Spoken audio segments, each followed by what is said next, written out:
Welcome to Anu Monga tutorial at alpha technology channel. आज इस session में हम HTML में इनलाइन CSS को कैसे अप्लाई कर सकते हैं उसका प्रैक्टिकल एग्जांपल देखेंगे। जैसे कि पिछले ट्यूटोरियल्स में मैंने आपको इनके बारे में आपको हर तरह की CSS के बारे में थ्योरेटिकली बता दिया था और इंटरनल और एक्सटर्नल CSS को प्रैक्टिकल इम्प्लीमेंट करना बता दिया था। आपको ये भी मैंने समझाया था कि कब आपको इंटरनल स्टाइल शीट्स को यूज करना है और कब एक्सटर्नल को। अब इसमें एक और टाइप है inline CSS। Inline CSS HTML में बहुत कम यूज होती है, लेकिन फिर भी ये इसलिए इम्पोर्टेंट है कि जब आपको एक पर्टिकुलर एलिमेंट पर ही कुछ स्टाइलिंग करनी है कि उसको दूसरे से डिफरेंट दिखाना है, तब हम इनलाइन CSS को यूज करेंगे। इनलाइन CSS के लिए हम यहाँ पर इसका HTML कोड मैंने यहाँ पे खोला हुआ है और इसका एग्जीक्यूशन दूसरी साइड ब्राउजर पे ओपन किया हुआ है।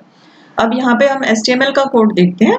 जब आपको इनलाइन CSS अप्लाई करनी है तो आप क्या करेंगे कि जिस पर्टिकुलर एलिमेंट पे आपको अप्लाई करनी है उसके स्टार्टिंग टैग में, जैसे हमने P टैग पे अप्लाई करना है तो यहाँ पे हम स्टाइल इक्वल टू, उसके बाद कोट्स के अंदर यहाँ पे आपको कर्ली ब्रैकेट्स नहीं यूज करने, यहाँ पे आपको डबल कोट्स यूज करने हैं।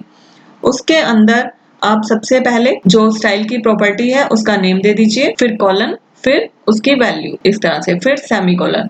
आप ऐसे जितनी भी प्रॉपर्टीज और उनकी वैल्यूज देनी है इसी वे में, पहले प्रॉपर्टी, फिर कॉलन, फिर उसकी वैल्यू, फिर सेमीकोलन।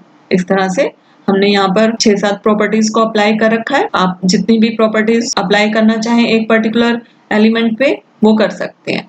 इन प्रॉपर्टीज की पूरी लिस्ट मैंने इसका जो थ्योरेटिकल ट्यूटोरियल है CSS का उसमें मैंने आपको बता रखी है। आप इस तरह से उनको यहाँ पर इम्प्लीमेंट कर दीजिए। फिर डबल कोट्स को एंड करके जो आपका P का स्टार्टिंग का जो टैग आपने स्टार्ट किया उसका आप ग्रेटर देन साइन से उसको क्लोज कर दीजिए। उसके बाद आप जो भी टेक्स्ट या जो भी आप उसमें पैराग्राफ में अप्लाई करना चाहते हैं वो वाले ऑब्जेक्ट्स को अप्लाई कर दीजिए। फिर पैराग्राफ टैग को यहाँ पे क्लोज कर दिया। तो अब यहाँ पर हम देखेंगे कि ये जो पैराग्राफ है इस पे जो हमने यहाँ पे स्टाइल अप्लाई की है, बैकग्राउंड कलर रेड कलर का बैकग्राउंड है, ब्लू कलर का टेक्स्ट कलर है, font size 30 pixel, margin 20 pixels का है, पैडिंग 10 पिक्सल्स, टेक्स्ट का अलाइनमेंट सेंटर। तो जो भी प्रॉपर्टीज हमने यहाँ पे अप्लाई की है वो सारी इस पर्टिकुलर पैराग्राफ पे अप्लाई हो गई है।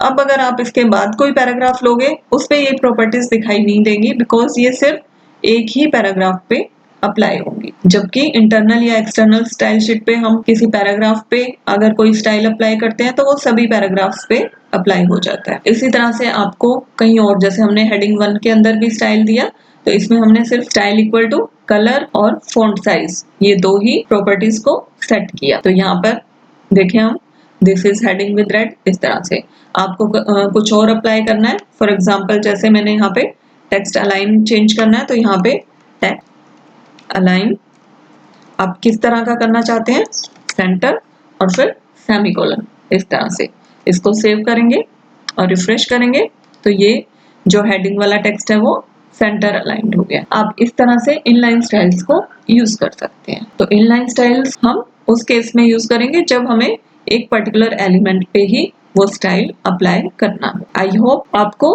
तीनों का डिफरेंस क्लियर हो गया होगा, इंटरनल, इनलाइन और एक्सटर्नल।